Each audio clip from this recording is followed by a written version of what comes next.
بسم اللہ الرحمن الرحیم۔ معزز سامعین، السلام علیکم ورحمۃ اللہ وبرکاتہ۔ مریض کی جب عیادت کی جائے تو اس کے لیے کس طرح دعا کرنی چاہیے؟ آقا کریم علیہ الصلاۃ والسلام آپ کے چند فرامین آپ کے سامنے رکھتا ہوں، جس سے اس مسئلہ کی وضاحت ہو جائے گی کہ مریض کی عیادت کے وقت اس کے لیے کس طرح دعا کرنی چاہیے اور کون سی دعائیں آقا کریم علیہ الصلاۃ والسلام آپ سے منقول اور ثابت ہیں۔ پہلی روایت یہ بخاری شریف کے اندر موجود ہے۔ حضرت سیدہ طیبہ طاہرہ سیدہ عائشہ صدیقہ رضی اللہ تعالی عنہا آپ روایت کرتی ہیں کہ آقا کریم علیہ الصلاۃ والسلام آپ اپنی ایک اہلیہ کی عیادت کے لیے تشریف لائے۔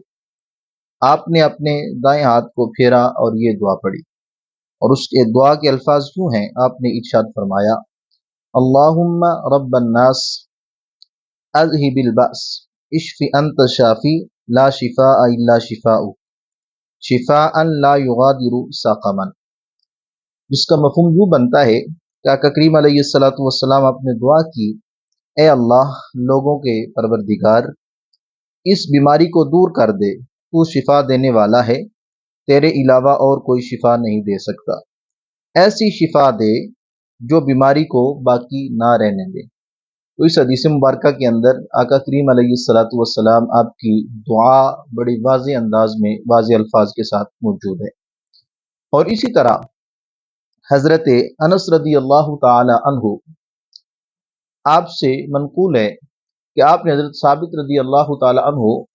آپ سے کہا، کیا میں آپ کو وہی دم نہ کروں جو آقا کریم علیہ الصلاۃ والسلام آپ فرمایا کرتے تھے؟ تو حضرت ثابت رضی اللہ تعالی عنہ آپ نے عرض کی، ہاں آپ بالکل کریں۔ تو آپ نے وہی الفاظ دہرائے جو آقا کریم علیہ الصلاۃ والسلام آپ سے منقول تھے۔ وہ الفاظ کیوں ہیں؟ آپ نے پڑھا، اللہم رب الناس مذہب البأس اشف انت شافی لا شافی الا انت شفاء لا یغادر سقما۔ اس کا مفہوم یوں ہے کہ آپ نے یہ دعا سکھائی، یہ دعا پڑھی، اے اللہ لوگوں کے پروردگار، بیماری کو دور کرنے والے، تو شفا دے، تو ہی شفا دینے والا ہے، تیرے علاوہ اور کوئی شفا دینے والا نہیں، ایسی شفا دے جو بیماری کو باقی نہ رہنے دے۔ اور اسی طرح ایک اور روایت آپ کے سامنے رکھتا ہوں، جس سے مزید اس مسئلہ کی وضاحت ہو جائے گی، اور ایک مختصر دعا بھی آپ احباب کے سامنے وہ رکھتا ہوں جو بہت آسان ہے اور یاد کرنے میں بھی آسانی ہے۔ حضرت سعد بن ابی وقاص رضی اللہ تعالی عنہ آپ بیان فرماتے ہیں، عادنی رسول اللہ صلی اللہ علیہ وسلم فقال اللہم اشف سعدا اللہم اشف سعدا اللہم اشف سعدا۔ اس کا مفہوم یوں ہے کہ حضرت سعد بن ابی وقاص رضی اللہ تعالی عنہ آپ بیان فرماتے ہیں کہ آقا کریم علیہ الصلاۃ والسلام آپ نے کرم فرمایا، ایک مرتبہ میری عیادت کو تشریف لائے اور آپ نے یہ دعا کی، اے اللہ سعد کو شفا دے، اے اللہ سعد کو شفا دے، اے اللہ سعد کو شفا دے۔ 3 مرتبہ آپ نے یہ الفاظ سنائے۔ تو یہ بہت مختصر ہے اور یاد کرنے میں بھی آسان ہے کہ جس کی بھی آدمی عیادت کو جائے تو یہ الفاظ اس کے لیے کہہ سکتا ہے۔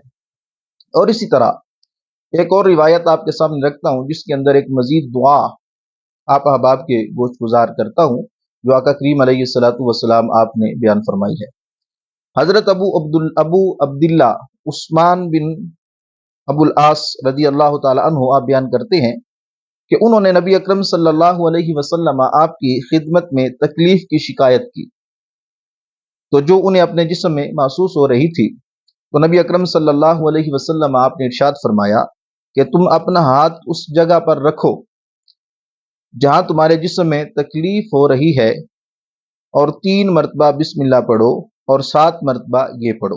پھر آقا کریم علیہ الصلاۃ والسلام آپ نے وہ کلمات آپ کو سکھائے، پڑھ کے سنائے، اور وہ کلمات یوں ہیں،